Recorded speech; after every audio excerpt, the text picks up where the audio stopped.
Right now, only on 360, a conversation with former Playboy model Karen McDougal about the 10-month-long relationship she says she had with Donald Trump. A relationship, she says, that began in the summer of 2006. McDougal is suing to void an agreement she signed shortly before the 2016 election with the company that owns the National Enquirer, which bought the rights to her story. Her lawsuit says the magazine bought her story, in fact, to kill it, thereby protecting the candidacy of Donald Trump. It's a story that's not been told in full on camera until tonight. And as you know, Karen McDougal is just one of 3 women speaking out just this week about the Donald Trump they say they knew. If we could just start at the beginning, how did you meet Donald Trump? I met Donald when they were filming The Celebrity Apprentice at the Playboy Mansion. They were filming there, and I was hired as one of the playmates to work at the pool party scene. It was quite fun, actually. And you'd worked for Playboy for some time. Yes, after becoming Playmate of the Year, I was required to work so many events with Playboy, and that was one of the events that I thought would be fun, and I worked it, and there were a lot of women there, and we just all had a great time, and that's where we met. How did you actually meet? You know, he said hello like he would to anybody, and then throughout the night it was kind of obvious that there was an attraction from his part to me, and I kind of just blew it off. You could see him looking at you. Oh, I could see it, and the Playboy bunny, she's like the house mom is what we call her. She actually made a comment like, wow, this guy's really into you. And that's kind of when I started like paying attention, and he was. And I kind of smiled at it, thought it was kind of cute and funny. And then at the end of the night, you know, after striking up many conversations, we exchanged phone. He actually asked me to write my phone number down for him to Keith. Did you wanted to see him again? I thought it would be nice to communicate with him and talk to him. I actually, at that point, didn't consider dating or going out with him, but I did think he's an interesting person. He's brilliant, and I like smart minds, and I think that I was interested in a communication for sure. So when was the next communication? I believe we talked right away on the phone, and I think we talked for about a week on the phone before his next visit to LA, and that was his birthday, which I think is June 12th. Would he call you? He would call me, I would call him, vice versa. So you had his phone number? I have many of his phone numbers, yes. Do you have a direct number for him, or did you have to go through somebody else? I have his direct phone number. I have quite a few of the direct phone numbers. I also had his bodyguard Keith's phone number. I had his personal secretary's phone number. That's Rhonda? No, at the time it was Twee. I don't know her last name, but I just know her by Twee. But I have all these phone numbers, so if I couldn't reach him on one, depending on where he's going to be, I would call the other. When he called, did his number show up on the phone? No, it did not. It would show up as what? Gosh, it's been so long, but I think it just showed up as a 212. That's it, just 212. But like a block number or a Correct. No caller ID? Right, correct. And what were the conversations like? The conversations were like any other conversation you have with a nice person. We got along great. We had respect for each other. We had fun. We were funny together. We had a good time. We would talk about anything and everything, from what kind of food do you like to how's your family. He asked me how my family was, to politics, to anything, like just normal everyday life conversations. When did you actually decide to see him again? Before, you mean after the June 12th? Yeah, after the initial meeting and after the phone conversations. After our first meeting on June 12th, I decided to see him again. Actually, that night I didn't think I was going to see him again because I was a little bit put off. But wait, I'm sorry. Was the June 12th? Was that the Apprentice event? No, that was our first quote unquote date. Okay, so I'm sorry. So tell me about your first date. Our first date, I was told we were going to go to the Beverly Hills Hotel for dinner. So he had told me that Keith, his bodyguard, was going to pick me up at a certain time, and he did. And then we were driving over to the Beverly Hills Hotel, and Keith drove around to the back, and he said, we have to get out here because we don't want to walk through the hotel. And at that minute, I'm like thinking to myself, are we going to a room? Because I thought we were having dinner at the Beverly Hills Hotel. In the actual restaurant? Right. Well, we did have dinner at the Beverly Hills Hotel, but in his bungalow instead. We had dinner there for a few hours. We talked for a few hours. We had a great time. We were getting to know each other. We were talking about his birthday. And then as the night ended, we were intimate. When you got to the Beverly Hills Hotel and Keith said, we're not going to go through the lobby, we're going to go, was it to a room at the Beverly Hills Hotel or a suite, or? It was a bungalow in back. A bungalow. It's the one he said he always stayed at, and in fact, every time that I met him there, it was the same exact bungalow. And he's called it the nicest bungalow they had, so I guess that's why he chose that one. But that's where we went every time. Were you concerned when you realized you're not going to go out to dinner, you're actually going to be eating in the bungalow? I think that first night I was concerned because I wasn't expecting to go to a hotel room or bungalow, whatever you want to call it. I actually thought we were going to dinner, so I was a bit concerned. And I think at that moment is when I realized maybe something else is going on. You know, I'm a smart girl. I probably could have figured it out, but I really wasn't thinking. I think I was so nervous to actually meet with him in general that it kind of just didn't even, think. It wasn't in my thought process at that moment. I was just too nervous to actually meet him. So. Were you attracted to him? I was attracted to him. Yeah, he's a nice-looking man, and I liked his charisma. I think I love great posture. He's got great posture, and he was nice. So the sex was consensual? It was consensual, yes. And what happened afterward? After that night? You said you sort of ended on a strange note. So what happened after you had been intimate?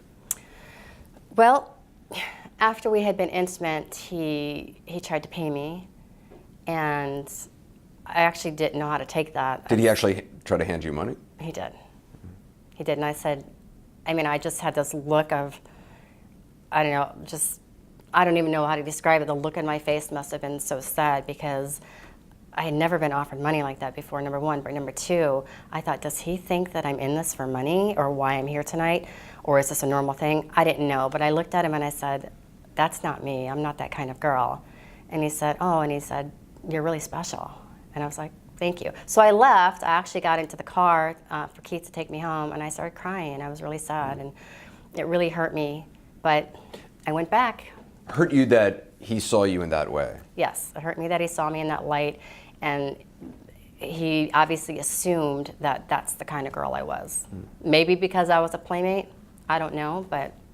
Even though you'd had a night of conversation and days of conversation, it hurt you that it boiled down in the end to that? It did hurt me. It did hurt me. I was crying in the back seat of the car. Like I said, I got home and into my apartment, and I cried for a lot. I felt really terrible about myself, let alone what he felt, but I felt terrible about myself, and I got over it, but it did hurt. Did you think you would see him again?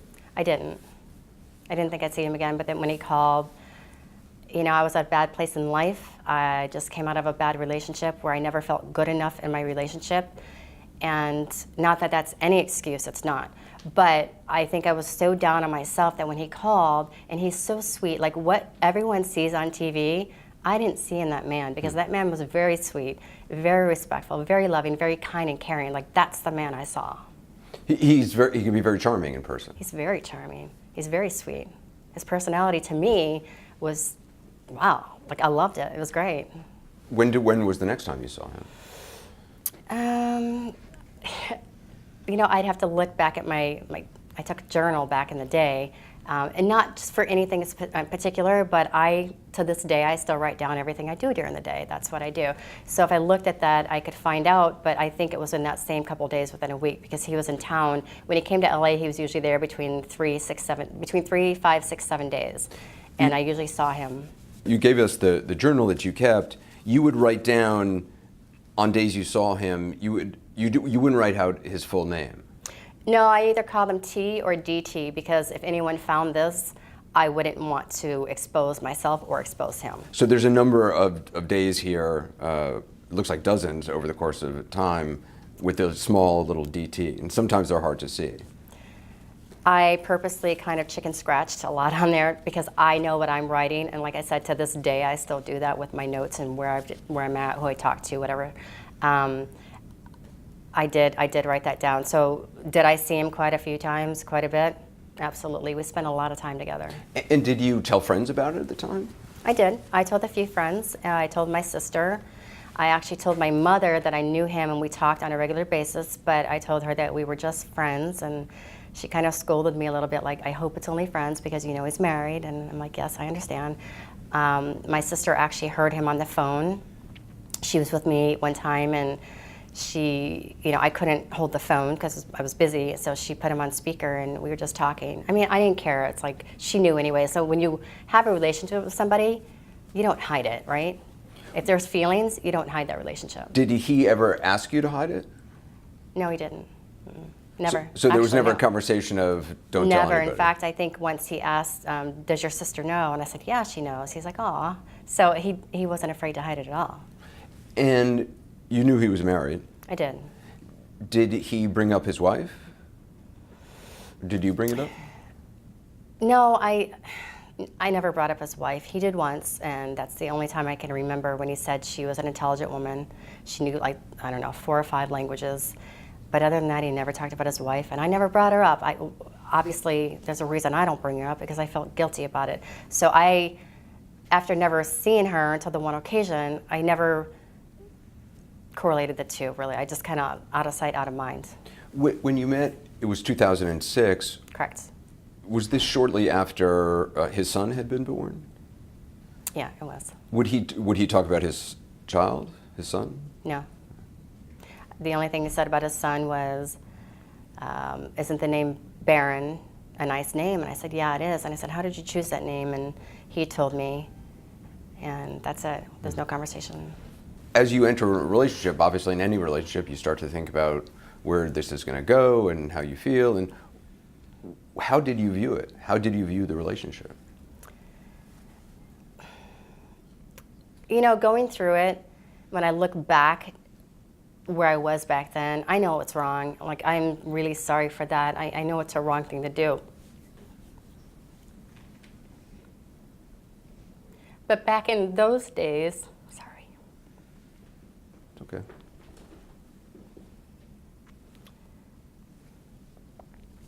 Back in that day, I was a different girl. I had fun. I was in the Playboy scene. I was just enjoying life as much as I could. And, when I got with him, actually, there was a real relationship there. There were real feelings between the two of us, not just myself, not just him. There was a real relationship there, and I kind of out of sight, out of mind with everything else. And, deep inside, I did have a lot of guilt, but I still continued. You believe, though, that he had real feelings for you? Of course he did. I know he did. He would say that? He did. Were you in love with him? I was, yeah. And do you think he was in love with you? He was, yeah. Did Donald Trump ever say to you that he loved you? All the time. He always told me he loved me. Yeah, of course. Did he have any nicknames for you? He would call me baby, or he'd call me beautiful Karen. Would you always see him just in Los Angeles? No. No, I wouldn't. I actually went to a golf tournament with him in Lake Tahoe. I went to his golf course in California. I went to his golf course home in New Jersey. I went to his home in New York. And I'm trying to think where else. I can't recall right now, yeah. When you say you would arrange to go someplace, how would it be arranged? I would pay for the flight. I would book it myself. I would book the hotel room if I wasn't staying with him. Usually I stayed with him, but there's been a couple times where I didn't. And then he would reimburse me. So if the flight was, I don't know, let's just throw out a number. If the flight was $500, he'd give me $500 and say, here's, take care of the flight and things like that. So why would he have you book all the travel and the hotel rooms? Well, there's no paper trail. And did you realize that at the time? Yes, I did. Because he was concerned about it being revealed at some point and there being a paper trail. All I was told is there's no paper trail. I can't say what his reasons were, but I would assume that's the case, yes. And Keith Schiller, was he very much involved in this, picking you up, sending messages back and forth, things like that? I did have a lot of correspondences with Keith. Yes, and I got to know Keith pretty well. Like, Keith would always pick me up, drop me off, take me to and from, whether it's an event, whether it's to the Beverly Hills Hotel or wherever we're going. Keith was always involved. Keith is a nice man. Yeah, I got to know him. He's funny. You said you went to a golf tournament in Tahoe. I did. There are other women now who have come forward saying that they also had met with him and had sex with him at that event. Were you aware of any other women? No, I was not. I mean, I was with him a lot, so I didn't see anything, but could he have stayed a day longer than me? Sure. Did you think that this relationship was going to last for a long time? Did you have I did. You did? Yeah, I felt it was getting much stronger.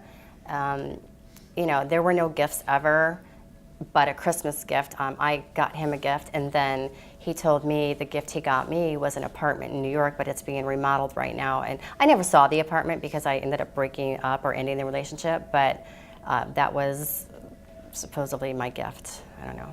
You went to his actual apartment in Trump Tower? I did. I didn't know I was going there. I actually had a hotel room in the city at that time, well, for this trip. What was it like going to Trump Tower? I didn't know I was at Trump Tower. We went into the back entrance, so I had no idea where we were actually going.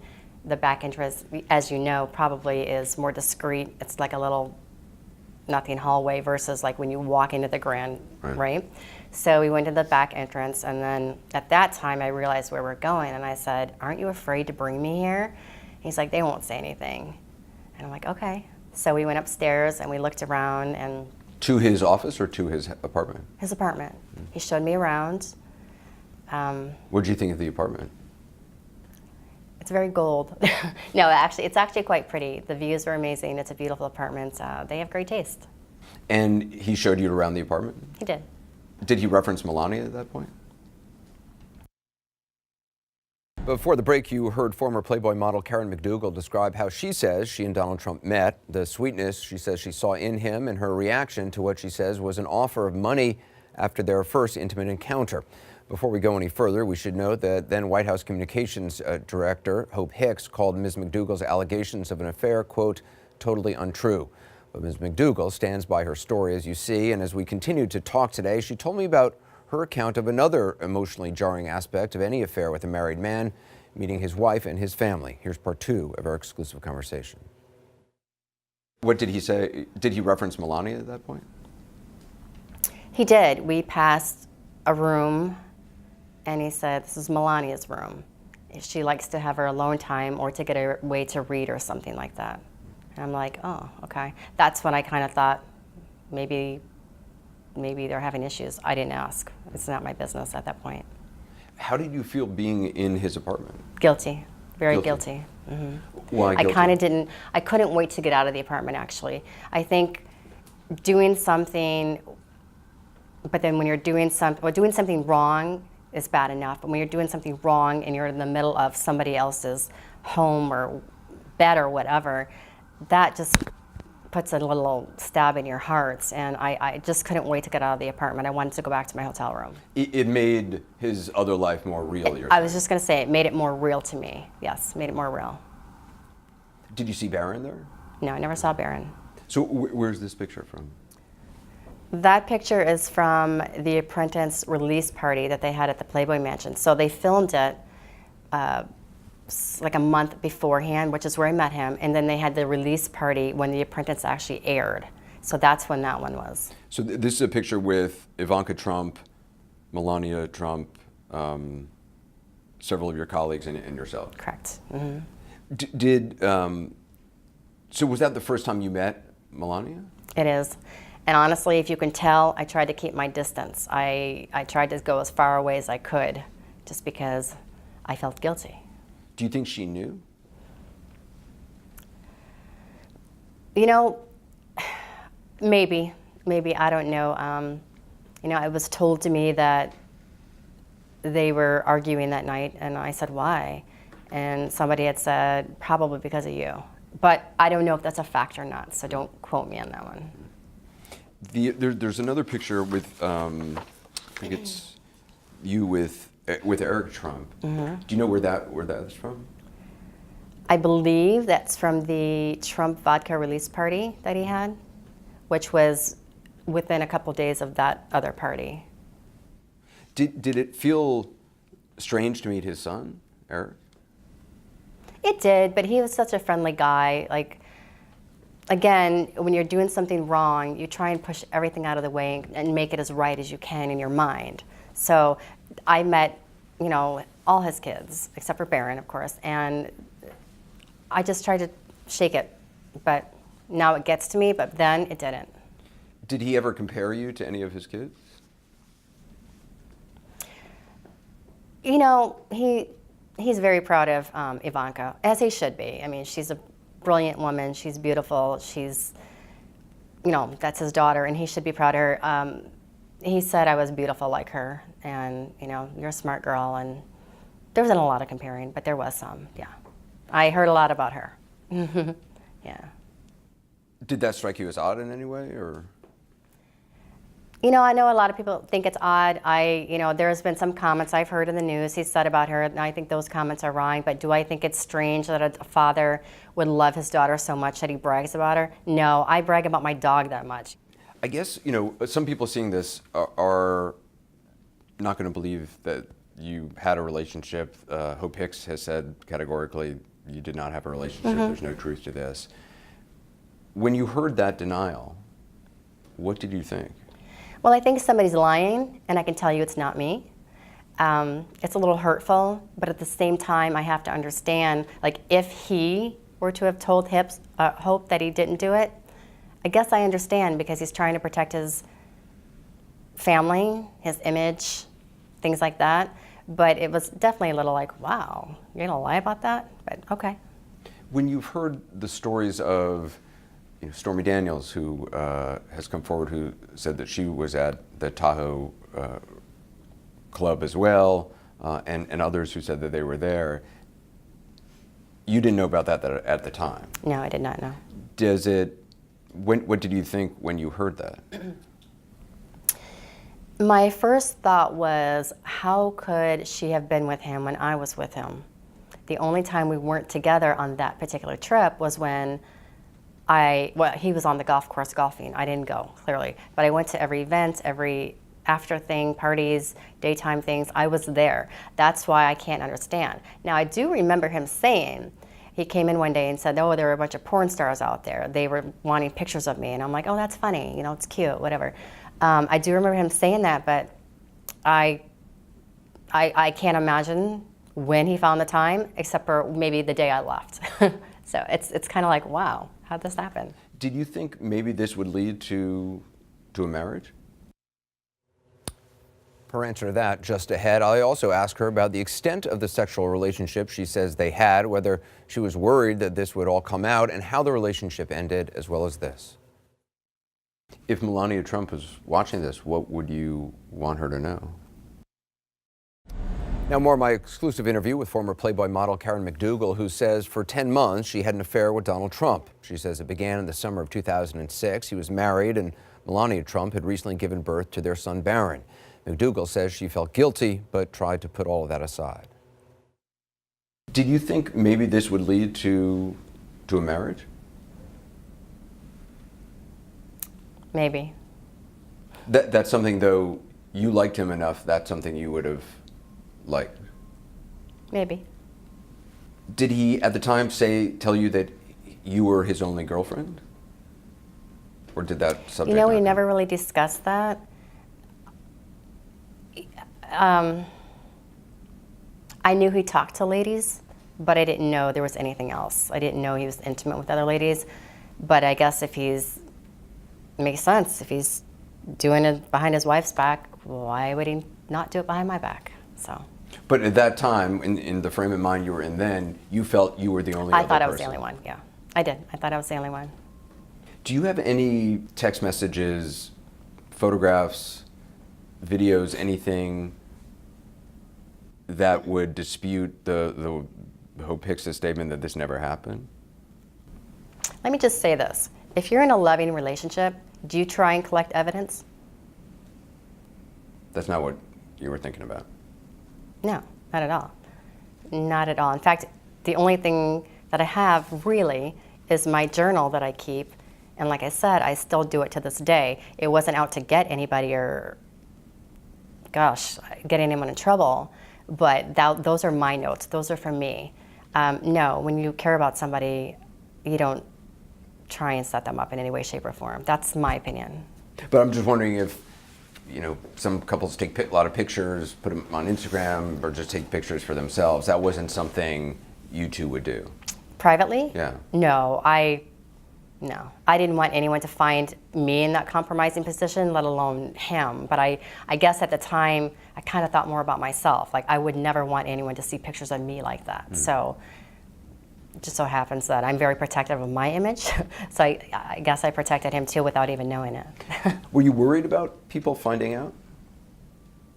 I was for a you while. talked to your sister and others, Yeah, but friends. I was for a while. In fact, there were a couple instances where we were out in public, and he had his hand on my back, and I kept thinking, I'm looking around, there's a lot of people. I'm like, how do these people, like, what are they thinking? I don't know what they were thinking, but I thought it was going to get out. So I was scared every time we went to an event. I thought, this is going to get out, and I didn't want it to get out. But at the same time, I felt so honored to be with him in a sense that I'm like, I don't care who knows, but I didn't want that reputation either. So it was kind of like the saying, damned if you do, damned if you don't. You're saying you didn't want it to get out because? I mean, look at the bad things people are saying about me now. I didn't want that then, and I didn't want it for him either. I mean, this is a hard question to ask, but you said you had sex that first time. All these times you saw him, this was an ongoing sexual relationship. Absolutely. Can you estimate how many times you actually saw him? Again, when you're in a relationship, do you count how many times you have sex? No. However, I can tell you we saw each other a minimum 5 times a month, up to bigger numbers per month. So Over the course of how long? Over the course of 2006 through, I think I ended the relationship April 2007. So we were together 10 months before I chose to end it.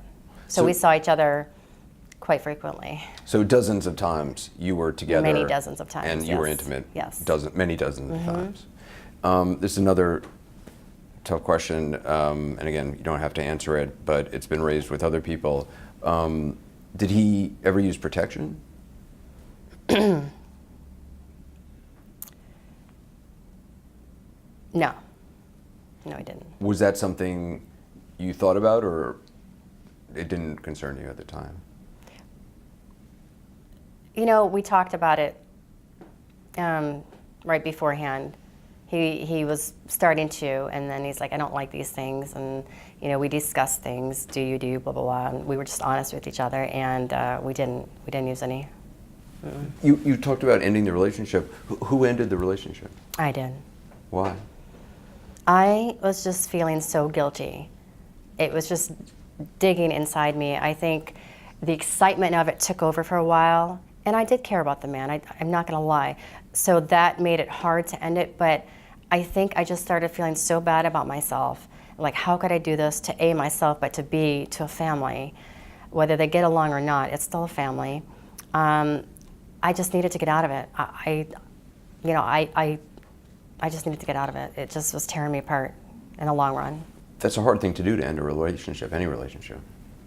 It was very hard, but I knew I needed to get out. How did you end it?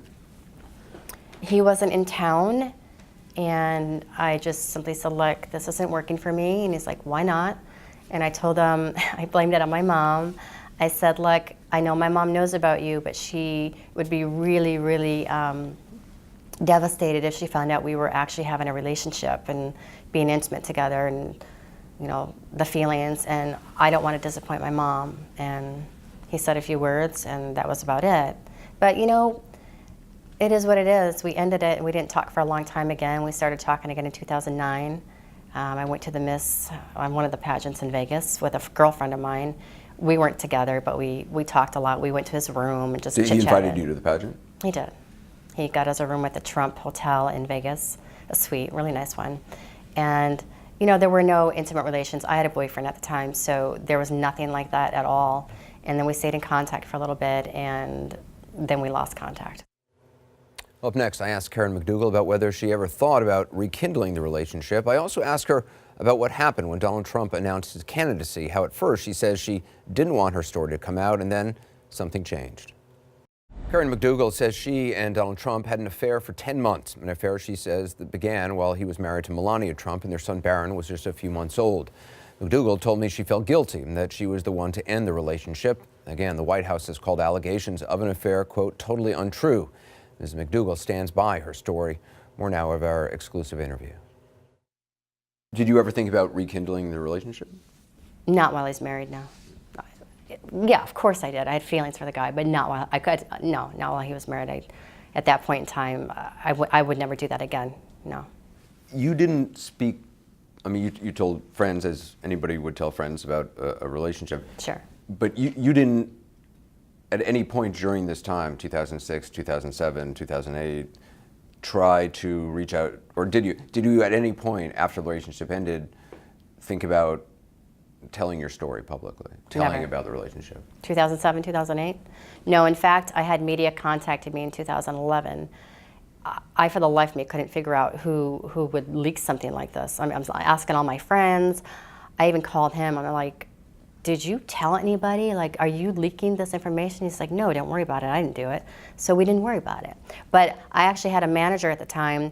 I had a couple journalists following me, and they would not leave me alone. So I had an old manager at the time write them letters saying, you know, she did not have an affair, relationship, blah, blah, blah, et cetera, et cetera. So I denied everything. I didn't want it out.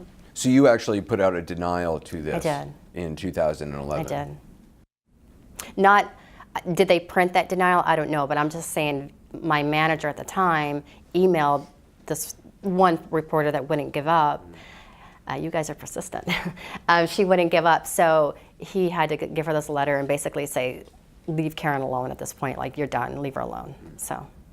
I mean, some people would have considered telling their story. That never crossed your mind? No. When you have feelings in a relationship and you cared about somebody, why would you want to destroy their life any more than you might have already destroyed their life? So. At what point I mean, obviously, Donald Trump announces for president, he's going to run. He gets the Republican nomination. At what point does this start to come back? Or this become suddenly in the forefront for you again? I was watching the Republican debate with a friend named Johnny. He's one of my good friends from many years ago. He said, you know, the story is a big story. And I said, no way, it's not going to happen. I go, you know where I stand on this, Johnny. I will never say anything. We dropped it. Your friend Johnny was saying this story, meaning the story of your relationship with... Right. Of course. Your alleged relationship with Donald Trump. Right. And of course, Johnny's a Democrat, but I'm a Republican. So... You're a Republican. I am. And I voted for Donald. Yes, I did. There you have it. Yes, diehard Republican. So we dropped it. But then later on, maybe a week or two later, an ex-friend or an old friend of mine started on social media talking about my relationship, and she was part of that. She knows everything. She had started putting it out there, so it was being seen. So I came to Johnny one day and I said, Johnny, look what she's doing. I said, do I need to worry about this? And he's like, absolutely you do. He said, you need to get ahead of the story now before everyone else takes your story and manipulates it any way they want to manipulate it and make it this very ugly thing. You need to control your story and you need to tell your truth. And I said, yes, you're right. So that's what we decided to do. And that's where Johnny one day comes over and he's like, you know, our mutual friend that we have found this guy named Keith, and he's going to help you share your story. Keith Davidson. Yes, correct. An attorney. Yes, correct. An attorney who also was an attorney for Stormy Daniels. I didn't know that. Yes. And others in this business. Clearly. So what did you do then? You contacted Davidson? I didn't. Johnny did. Johnny and the mutual friend contacted Davidson. Within a matter of a couple days, Keith came out and we all had lunch together, and he wanted to know details. So we sat down at lunch for a couple hours. I gave him details, and Keith is like, you know, this story's worth many, many millions. And I'm like, okay. So we talked about it, and that's when Keith brought it to AMI. So did you know that Keith, your attorney, was going to go to AMI, which is the parent company which owns National Enquirer and other magazines? He said AMI. I didn't know what AMI was, to be honest. He said, AMI, we have this company that, you know, they'll probably want to hear your story. So. And what was the thought of selling the story in your mind? To get my truth out there. I wasn't looking for money, clearly, but when he said it's worth many millions, I'm like, you know. That was something that was hard to pass up. Sure, of course. But if you fast forward, I ended up not wanting to do that deal. So we were going to go to ABC and tell the story just to get the story out there. And for nothing, there was no pay. Did Keith have a meeting with AMI? Did you have a meeting with AMI? We did. We had a meeting with AMI. You told them your story? We told them the story. They actually didn't think it was very credible, even though off the record they said, Dylan believes your story. But clearly when they came back, they said it wasn't believable. I'm like, Dylan being? Dylan Howard. He's with AMI. Okay. So they had like a 12-hour window to, I know I'm probably skipping around, I'm sorry. They had a 12-hour window to accept whether they wanted the story or not, and they didn't want the story. At the time, had they named a price of what they might be willing to pay? Or had Keith just said? Keith had just "This could be thrown out worth numbers, millions"? yeah. Keith had just thrown out numbers. Many millions, not just millions, many millions. So when they turned it down, I said, okay, that's fine. But I still have to get in front of the story because it's still getting put out there. So we went to ABC.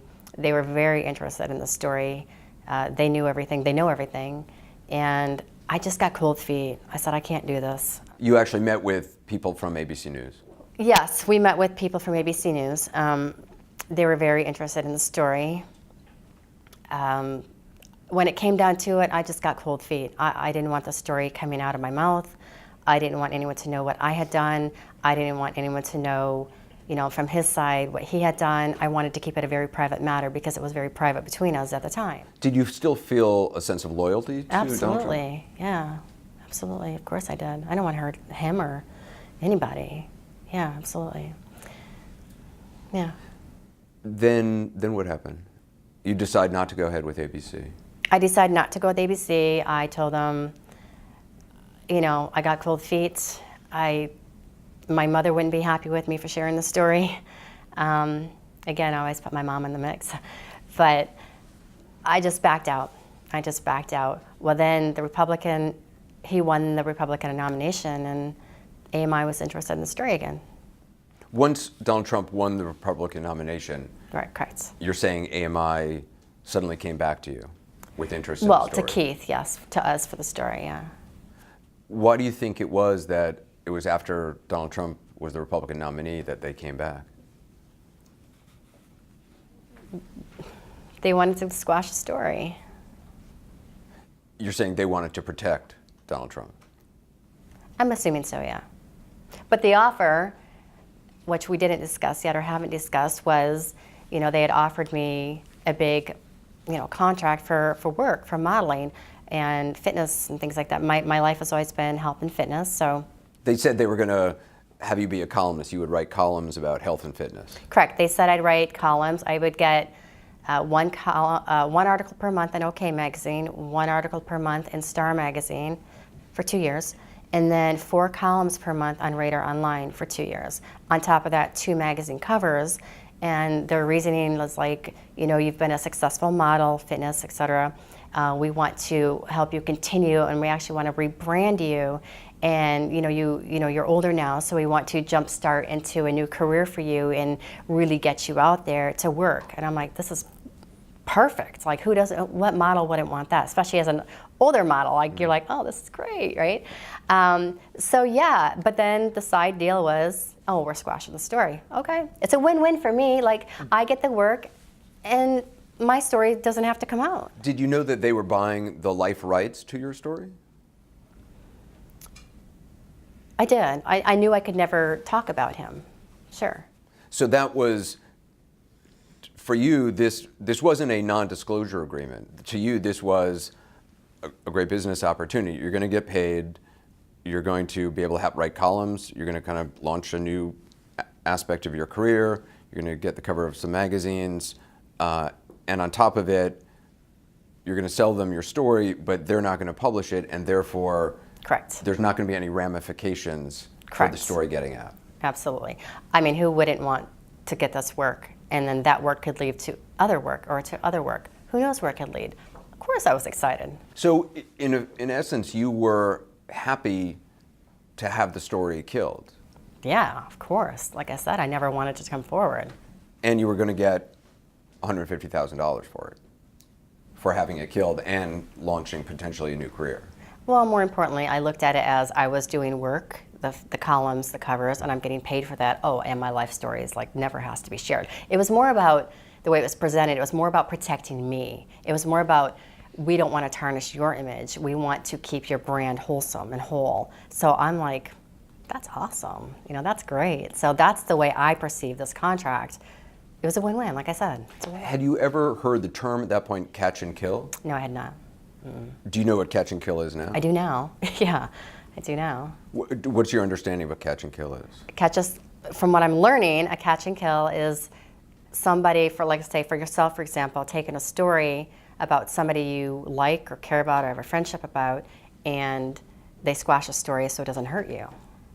So hurt them. The allegation, AMI, which says they don't do catch and kill, but a number of former employees of AMI have told The New Yorker that routinely they have done catch and kill. They have purchased the rights to a story, done Sure. an interview, in your case, with you, get your story about Donald Trump, but then they never publish it. And Right. they own the rights to it, and you can't tell it to anybody else. So the story is effectively killed as a favor to, in this case, Donald Trump. Right. Did you know that that's what was going, or that's the allegation of what was going on here? Did you realize that at the time? I knew the story wasn't going to be printed. Yeah. Why do you think they squashed the story? Back then or now? Now. They didn't want to hurt him. You think it's because of a personal relationship with the guy who runs AMI is friends with Donald Trump? Correct. Do you think, I mean, you wouldn't know this, but do you think Donald Trump would have been aware of this deal? That they were allegedly doing him this favor? I wouldn't know, but based on what I'm learning, as we're all learning together as we read, and one of the big complaints with why I think my contract is illegal is because his attorney was talking to my attorney, so... You're saying Donald Trump's personal attorney, Michael Cohen, Correct. was talking Speaking to with Keith Davidson, your attorney. Without me even knowing, without my knowledge, I would assume that maybe he knew. I know his attorney did. I can't say that he knew, but his attorney. How do you know that Michael Cohen and your attorney, Keith Davidson, were in communication? I didn't know. I'm just learning this as you're learning this. It's been reported, and my attorneys, they know. And to you, the idea that Michael Cohen would be in communication with your attorney at the time, theoretically, there would be no reason for Michael Cohen to be having communication with your attorney because this was a deal between Keith Davidson, you, and AMI. Right. So why was he involved in my deal? And why wasn't I told that he was involved in my deal? That's not fair, and it's, quite frankly, illegal. It's wrong. How quickly was the AMI deal done? Once we agreed upon the jobs, the financial payment, and things like that, it was done very quickly in a matter of a day or two. Basically, I was going out of town, and I said, I'll get back to you in a week. When I get back into town, they said the deal really needs to be done now. I'm like, okay. So I think it was done within that night or the next day. Do you remember what day this was or when this was in the presidential race? It was in August. I signed the deal August 6th, so it was probably August 5th or 4th that we finalized and then signed on the 6th. But I can't tell you, I don't remember where the race was. So this is in the last month or two of the presidential race. Mm-hmm.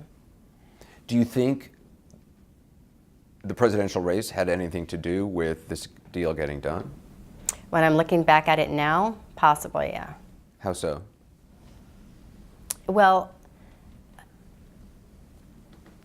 as an American citizen, we know that if you don't put all your evidence out, so to speak, that you know, or if you're paying to squash stories, or if you're given illegal campaign funds, we know it's illegal. So like I said, I'm new at this. I'm learning.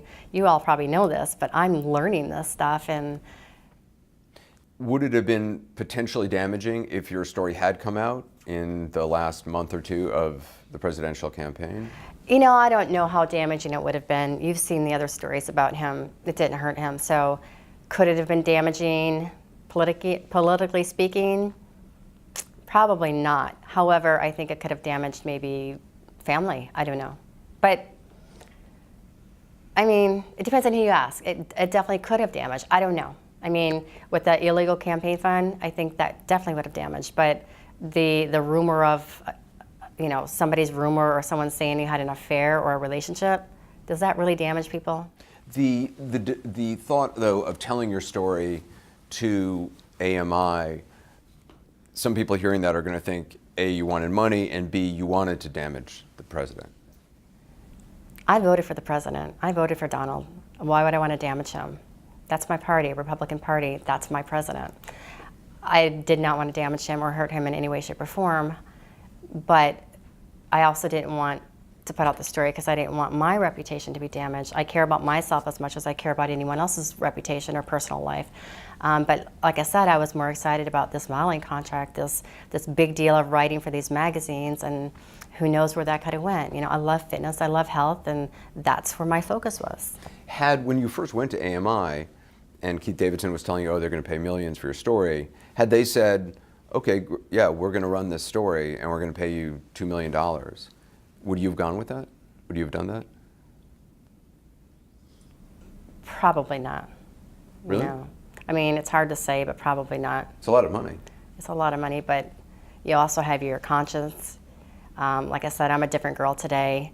I've, you know, returned to my roots of my faith, spirituality. I'm going to church. I'm involved in ministry. It's not where I'd want that to go, you know. If Donald Trump hadn't been running for president, do you believe this deal would have been made with AMI? Knowing what you know now. Probably not. No. Probably not. You're you're convinced now this was an effort to do a favor for Donald Trump in the last few months of the presidential race? Unfortunately, yes. When you heard the Access Hollywood tape come out, just on a personal level, I'm wondering what you felt. You know what? I was disgusted. More of her answer to that question next. Also, she talks about the legal consequences she could face for speaking out and how she feels about that possibility when our exclusive conversation continues.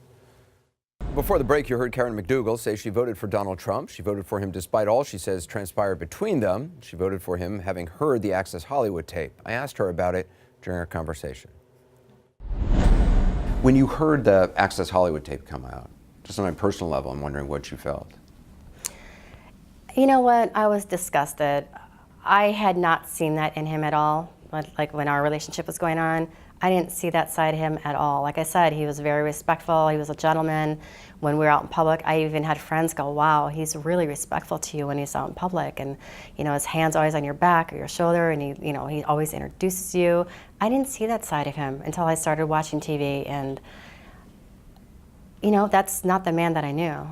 So I was kind of disgusted on those comments. And I have brothers. I've heard my brothers say things, but that was pretty bad. It wasn't just locker room talk, as he said. No, I mean, I've heard my brother's locker room talk, and, you know, did he mean to say it? He said it. Would he really do it? I don't know. I've never seen that side of him. But. And when you heard other women coming forward alleging inappropriate touching, inappropriate behavior, I'm wondering what you thought. Again, I was kind of mortified. I was like, wow, is he capable of that? Because I didn't see that. But clearly, you know, women have their stories and their opinions, and if they were violated like that, they should come forward. AMI has put out a statement saying that you can talk to the media, that you're free. Yeah, I saw that statement too. But according to their attorney, I can't. There'll be financial ruin. They still own the life rights to your story. They do. They can transfer, according to the contract you signed, they can transfer those life rights to some other publication, correct? I don't recall that part, but okay. I'd have to see Okay. It's been a while since I've read it. I understand that 10 months after the election, David Pecker actually had lunch with you. What was the genesis of that? What was the point? I was told that David Pecker wanted to have lunch with me because he was happy about the way I answered my interview in one of the articles magazines. I don't remember which one, I'm sorry. He wanted to thank me, and he wanted to thank me for my loyalty. Loyalty? Loyalty. He said loyalty is everything to him. Loyalty to AMI? Loyalty to the I president? thought to AMI. I don't know exactly what he meant by that, but I think it's probably maybe a combination of both. I don't know. Do you know what happens next with AMI? And I mean, now that you're speaking here? There could be a big lawsuit, like against me. There could be financial ruin, but that's why I have really good attorneys to make sure that doesn't happen. Am I scared? Do I feel threatened? Absolutely. But I feel I had to protect myself. I had to stand up for myself. And you know, I almost feel violated in the fact that I didn't know what was going on behind the scenes. So I'm quite mad at that. I'm angry. I feel taken advantage of in a sense, and I just want the right to be made. I want it to be right. You filed the lawsuit, but you are speaking to us. So what is the point of the lawsuit? Why did I file a lawsuit? Yeah. I want my rights back. I mean, You want the life rights to your I want my story life back. rights back. You know, it's been. Yeah, I want my life rights back. I feel like the contract is illegal. I feel like I wasn't presented correctly. I was lied to, and everybody involved in this deal. I want the rights back, and I want to share my truth because everyone else is talking about my truth, which I need to share my story. Everyone else is talking about it. I've never talked. Since the day it happened, I have refused to speak publicly, privately even. My friends know, my family know, but nobody else knows. I wanted to keep it quiet, but now that it's out, I need to control it. I need to control it. Do you feel better having spoken? I do in a sense. I do because I'm actually standing up for myself now, and I really didn't do that before. And now people know my truth. I'm not a liar. I'm perceived as a liar or this and that, all these bad names. I did what I did. I'm not proud of it, and I feel terrible about it. But I'm a new woman, new creation, and I'm standing up for myself. When we come back, Karen McDougal's answer to this question. If Melania Trump was watching this, what would you want her to know? Karen McDougal says she was paid for the exclusive rights to her story by AMI. Her lawsuit alleges that the agreement was simply to spike the story. The practice, something the New Yorker's Ronan Farrow first reported, is known as catch and kill. Ms. McDougal is seeking to be released from the agreement, which of course raises questions about what more she may hope to gain from speaking out. You know, some people hearing that are going to say, look, you're in it for the money. They're going to say, okay, obviously we are not paying you for this interview. We don't pay for interviews, but you may go from here and write a book or make a movie or whatever it may be. To that you say what? Bottom line is this. I've offered to give back the $150, even though I only got 55% of that. I've offered to give back the $150 just to have my story rights back. The story's out there now. I'm not telling the nitty-gritty details, as you can see. I'm very selective in what I'm saying about our relationship. I'm not out to make money on this. I'm out to get my rights back, to prove a contract was illegal, that I was taken advantage of, and then go back to my life, period. Did it anger you? I mean, is part of this because people at the White House have said, you're lying, you're not telling the truth? No one likes to be called a liar, but no, it's more about the illegal portion of the contract and them not fulfilling what they promised me. They promised me this work. To date, there are only 10 articles in OK Magazine, 10 articles in Star Magazine, and maybe 7 on Radar Online. Radar Online, I'm supposed to get 4 per month. I mean, the 2 years is up in August. I've gotten really nothing out of this. So you think that whole talk of helping you relaunch kind of a whole new phase of your career? That was fake. They didn't want to help me. I thought they wanted to keep my reputation clean from what they said. They wanted to rebrand me. They wanted to, I'm an older model now. They wanted to make something a new start. They promised me all these wonderful, beautiful things.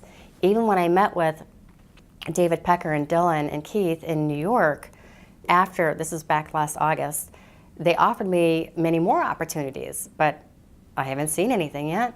Not that's not part of the contract, but my point is they keep dangling the carrot. I'm not playing that game anymore. Are you aware of, or have you spoken to any women with similar stories who have come forward? No, I haven't spoken to anyone. I've heard other stories from other people, but it's hearsay. It's not like the girl directly to me, but no, I can't comment on that. Would you have come forward publicly if Stormy Daniels hadn't come forward? Do you think that made an impact on you? I definitely think it made a little bit of an impact on me. It gives you more, it takes a little bit of the fear away.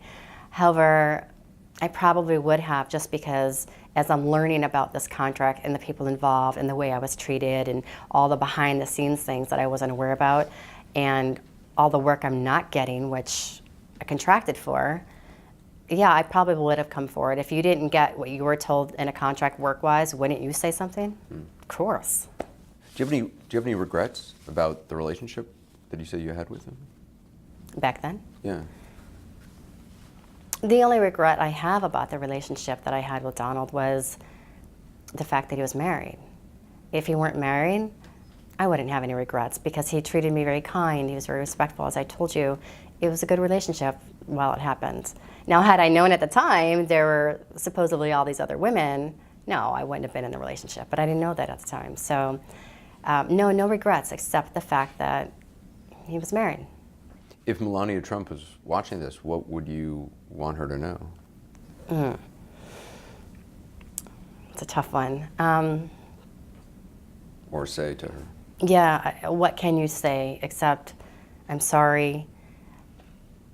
I'm sorry. I wouldn't want it done to me. I'm sorry.